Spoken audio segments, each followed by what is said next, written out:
En aquel tiempo, muchos discípulos de Jesús, al oírlo, dijeron: «Este modo de hablar es duro. ¿Quién puede hacerle caso?». Adivinando Jesús que sus discípulos lo criticaban, les dijo: «¿Esto os hace vacilar? ¿Y si vierais al Hijo del Hombre subir a donde estaba antes? El Espíritu es quien da vida, la carne no sirve de nada. Las palabras que os he dicho son espíritu y vida, y con todo, alguno de vosotros no creen». Pues Jesús sabía desde el principio quiénes no creían y quién lo iba a entregar. Y dijo: «Por eso os he dicho que nadie puede venir a mí si el Padre no se lo concede». Desde entonces muchos discípulos suyos se echaron atrás y no volvieron a ir con él. Entonces Jesús les dijo a los 12: «¿También vosotros queréis marcharos?». Simón Pedro le contestó: «Señor, ¿a quién vamos a acudir? Tú tienes palabras de vida eterna. Nosotros creemos y sabemos que tú eres el Santo consagrado por Dios». Palabra del Señor. La semana pasada celebrábamos, el 15 de agosto, la fiesta de la Asunción en cuerpo y alma de María a los cielos. Con motivo de esa solemnidad, el Evangelio que escuchamos y que nos proponía la Iglesia no tenía nada que ver con el que acabamos de escuchar en estos momentos. Se rompió, por tanto, la continuidad, tanto en las ideas como en los Evangelios, que solíamos traer desde el verano. Para que podáis comprender lo que ocurre, es importante recordar a qué Evangelio se refiere el Señor, porque si no, ¿por qué razón ciertos discípulos critican y abandonan a Cristo? ¿Qué palabras dijo Jesús que tanto escandalizaron a aquellos que le seguían y que lo habían dejado todo? No eran el grupo reducido de los 12, esos hemos escuchado que con Pedro a la cabeza deciden seguirle, pero sí eran un grupo de discípulos que iban con Cristo con frecuencia. ¿Qué había dicho Jesús para que ellos reaccionen de esa manera? Jesús, en los evangelios anteriores, nos había hablado de que Él es el pan de vida, que Él es el pan que da la vida al mundo y que de igual manera que los antiguos judíos comieron el maná en el desierto, Él, al nuevo pueblo de Dios, les va a dar su cuerpo y su sangre, y que el que coma y beba su sangre tendrá vida eterna.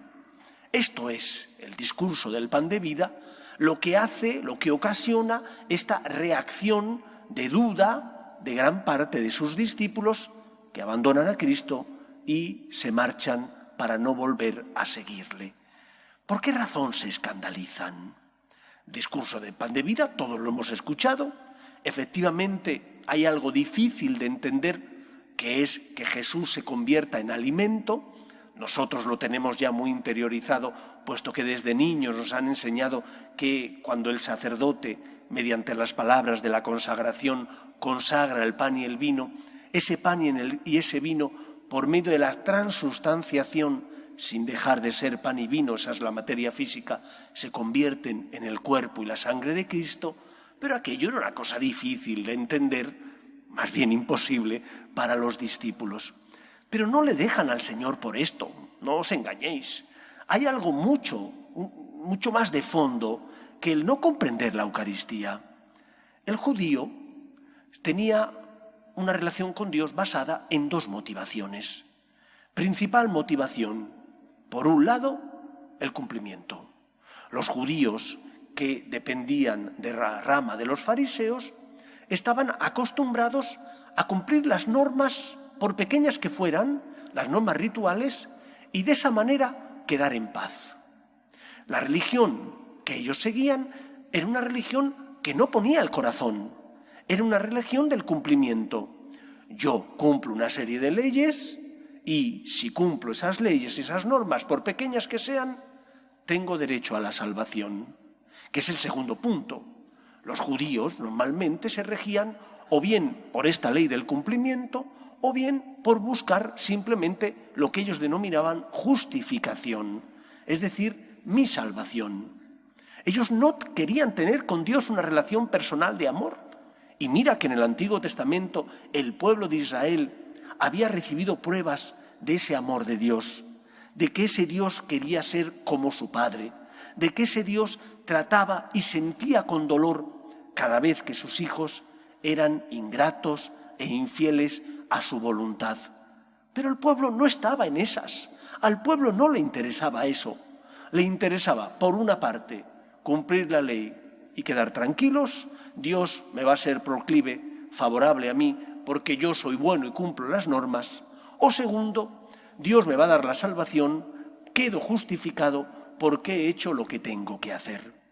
Y cuando viene Cristo y rompe ese esquema comodón, ese esquema facilón, donde Dios no te complica la vida, tú haces y cumples la ley de mínimos, pero nada más. Y donde viene Cristo que te dice que tienes que poner el corazón, entonces tú dices, ay caray, esto me complica mucho la vida, porque no basta solo con cumplir una serie de normas y quedarme tranquilo. He de intentar amar a Dios, he de luchar por ver a Cristo en los que están a mi lado, he de intentar tratar con amor y con misericordia, como Dios me trata a mí, al que me hace daño y me hace tropezar. Y entonces esto es lo que a ellos les dice, no merece la pena seguir a este señor, esta religión es una religión que me complica mucho la existencia. Este es el principal problema. No que no entendieran el discurso del pan de vida y no comprendieran cómo iba a ser eso de la Eucaristía. Por eso Pedro, iluminado por el Espíritu Santo, cuando Jesús pregunta, dice, Señor, ¿a quién vamos a acudir? Nosotros sabemos que tú eres el Mesías, que tú tienes palabras de vida eterna, que tú llenas el corazón de los hombres del amor de Dios. Porque Pedro sí entendió que Cristo quería tener con ellos una relación personal de amor, donde ellos no se rigieran por el cumplimiento o por la justificación, sino que se rigieran por el amor.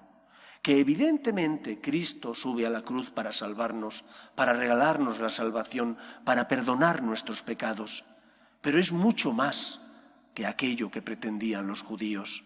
Aquellos querían una religión cómoda, tanto unos como otros, y lo que Cristo les pedía era que pusieran el corazón y que se complicaran la vida.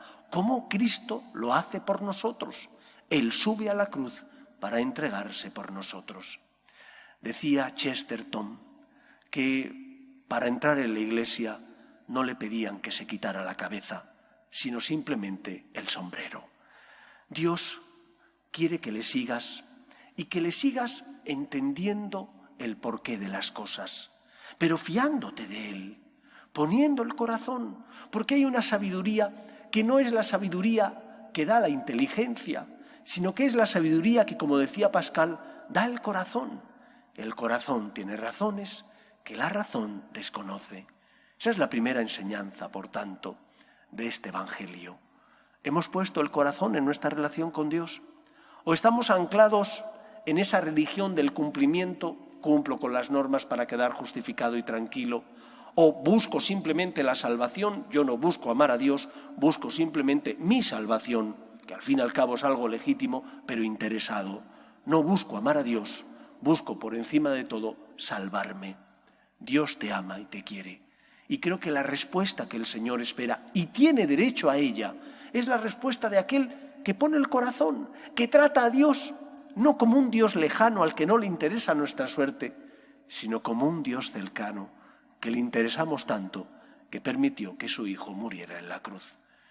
Hay que ser conscientes del dolor que le generamos a Cristo cada vez que nosotros le damos la espalda. Es que no sufrió Jesús cuando pregunta esto a sus discípulos, ¿también vosotros queréis marcharos? El Señor sufre cuando nosotros pecamos y no ponemos los medios para evitar la tentación. Sufre cuando nosotros, que hemos pecado, no creemos en la gracia o nos cansamos de levantarnos y pensamos que todo está perdido, que para qué volver a confesarnos. Sufre cada vez que no nos alimentamos debidamente y en lugar de venir a confesarnos, a comulgar estando en gracia, a hacer oración, pensamos que con nuestras solas fuerzas nos basta para hacer el bien y evitar el mal. Por eso, la segunda enseñanza que nos enseña este Evangelio es que tenemos que encontrar motivaciones para hacer las cosas. Y las motivaciones no puede ser mi interés, bien la salvación o bien el quedar justificado. La motivación tiene que ser corresponder a Dios. La motivación tiene que ser mirar la cruz de Cristo y encontrar en Él crucificado razones para decirle: Señor, ¿cómo no me voy a fiar de ti? ¿Dónde voy a ir? Solo tú tienes palabras de vida eterna. Estamos pasando una dura pandemia. A lo largo de esta pandemia hemos atravesado momentos difíciles, donde no solo teníamos problemas sanitarios, sino que a raíz de esos problemas sanitarios las iglesias se cerraron y el culto público se suprimió. Recordad lo que eso significó, con cuánto dolor no podíais acceder a la Eucaristía ni al perdón de los pecados, no podíais recibir a Cristo más que haciendo comunión espiritual. Recordad lo que hemos pasado y que eso no vuelva a ocurrir en la medida de nuestras posibilidades. No faltar a misa nunca, si es posible que venga. No estar en pecado mortal, si es posible, porque tengo que confesarme lo antes posible. Es Cristo el que sufre cuando yo no le doy el primer lugar en mi corazón, cuando yo antepongo otras cosas a Él. Cristo sufre. No es algo que Él dice y que no fue verdad. Es algo que Él desde la cruz nos enseña que fue real. Derramó la sangre por nosotros. Y el Evangelio de hoy nos enseña a tomar en serio al Señor, a poner el corazón, a sentir con Él, a intentar no generar dolor a aquel que tanto nos ama y que por nosotros se inmoló en la cruz. Cada vez que tú vas a misa por amor a Dios, aunque tengas dificultades, cada vez que tú encuentras en Cristo motivaciones para ser justo, para intentar tratar bien a los demás, para levantarte cuando has caído, estás siendo luz en medio del mundo, como fue Pedro. Estás proféticamente anunciando que solo Cristo es el Salvador y solo Él es el que llena el corazón de los hombres de la paz, del amor y de la felicidad que todos necesitamos. Que el Señor encuentre en nosotros ese testimonio ante el mundo, el de aquellos que, como Pedro, con nuestro ejemplo le decimos: ¿a dónde vamos a acudir, Señor? Solo tú tienes palabras de vida eterna. Que el Señor nos ayude. Nos ponemos en pie.